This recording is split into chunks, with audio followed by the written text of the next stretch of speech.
is threat to the community?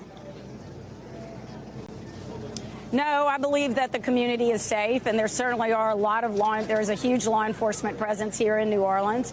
The governor is deploying at least 100 National Guard to secure the area in the French Quarter and relieve other law enforcement so that they can do their jobs and make sure that we have a significant law enforcement presence here. We also have state police on the ground. So I believe that everyone is safe, and the governor plans to attend the football game. That was Louisiana's Attorney General speaking to NBC's Lester Holt last night, saying she does believe the community is safe following an attack during the early morning hours of New Year's Day, which left 15 people dead. Joining us now, New Orleans City Council member at large, J.P. Morrell.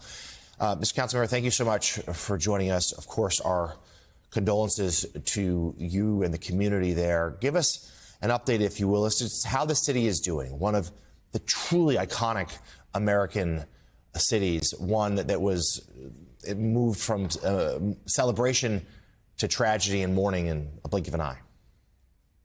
I mean, the city we're struggling. Obviously, we're a city that's renowned for food and festivals and fun and bringing people together in inclusive ways. And this shattered that for all practical purposes. I mean, we are truly heartbroken. We spent the last, I know from the council's perspective, the last 24 hours trying to unify families. We've been working with the public to promote blood drives because we had typically during this time of year, there is a shortage of blood anyway. And obviously with this horrific attack, and not just with the victims who died, the victims who are struggling, but those just normally in the community, that's been an issue. And we're just trying to make sense of all of it while moving forward.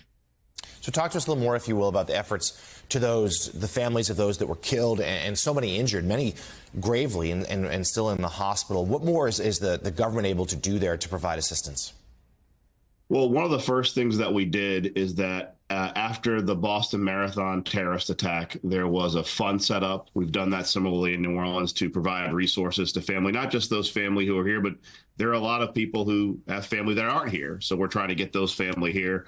We're trying to reunify families with their loved ones who are injured, and as well as working with local law enforcement to identify people so that we can notify next of kin. I think what you've seen over the last 24 hours is there hasn't been a blanket release of who the victims were. And a lot of that is because we're trying to make sure that families find out from us before they see it on television. So we've been doing that. Additionally, it's just really trying to explain to everyone that there's going to have to be a lot of patience in this process. Obviously, we are dealing with the Sugar Bowl that's going to go on this afternoon, but at the same time, there's a lot of unanswered questions locally and nationally about things that happened up to and during this event that are going to have to be answered over the coming days. But the focus right now is on taking care of the victims, making the city safe, and moving forward in this instance. Councilmember, Secretary Jeh Johnson is with us and has the next question. Good morning, sir. How comfortable are you with the Sugar Bowl going forward this evening? I can understand why people might want to get the game over with. I have all those out-of-towners leave. How comfortable are you with the game proceeding tonight? Based on the information and briefings we had, I'm very comfortable that it's going to be a very secure and safe environment.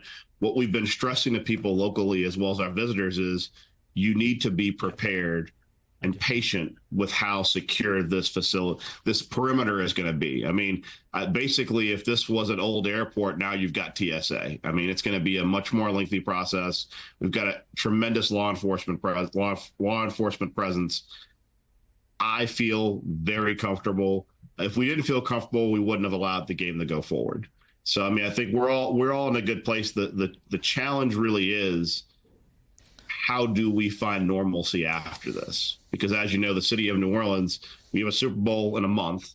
And after that, we have Mardi Gras. And Mardi Gras is a giant open air party that covers a third of the city.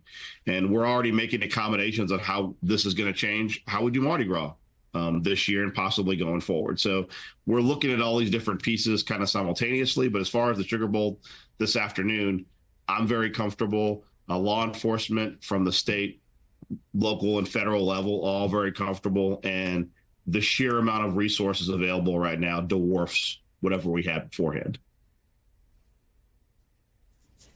Thank you so much for joining us this morning. Two just quick follow-up questions, I guess, regarding what law enforcement officials may have briefed you on.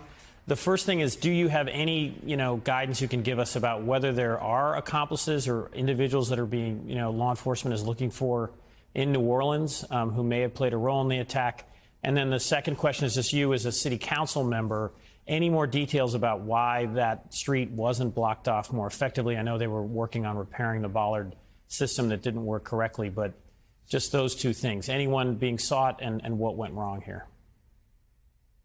I have no new information as of last night regarding additional people. We were given kind of the same information that you guys already previously covered, which is that there was an idea that there were additional people involved because of the location of those two IEDs that were outside of the vicinity of the vehicle itself. There was some local reporting that there was remote detonation devices tied to those, which were then tied back to the truck, which kind of lends credence to that maybe they were pre-placed by the individual. But none of that's been confirmed yet. So we were told yesterday through the late night that they were still looking for leads for other people. We tried to caution people that, like New York, we have a tremendous amount of cameras in the French Quarter, and that we were already hearing that all the rumors around there being other people were tied to people being near those two other devices, but they couldn't really find out at that time were there people who placed them or people who saw them and just kind of like observed them or poked at them or whatever. So they're still working through that piece. There's a lot of unanswered questions regarding the bollard system. Obviously, the original bollard system was installed by former Mayor Mitch Landrieu after the attacks in France where the truck drove into the crowd. They were literally created for this sort of instance. The council was not really made aware that these bollards would not be back up before the Sugar Bowl, which is a major event. The police car was on the corner and was similar to a bollard had it been present. But that being said, there's a lot of concerns with why weren't the bollards repaired in time for the Sugar Bowl? And B, what additional infrastructure could have been or should have been behind that police car throughout the street? Because those bollards are spaced every block. They kind of come up throughout the Bourbon Street. And despite the fact that that police car was there on the corner, there was no hardened infrastructure necessarily beyond that police car. So those are challenges. Obviously, and I think the chief said this yesterday, it's hard to account for people that are deranged.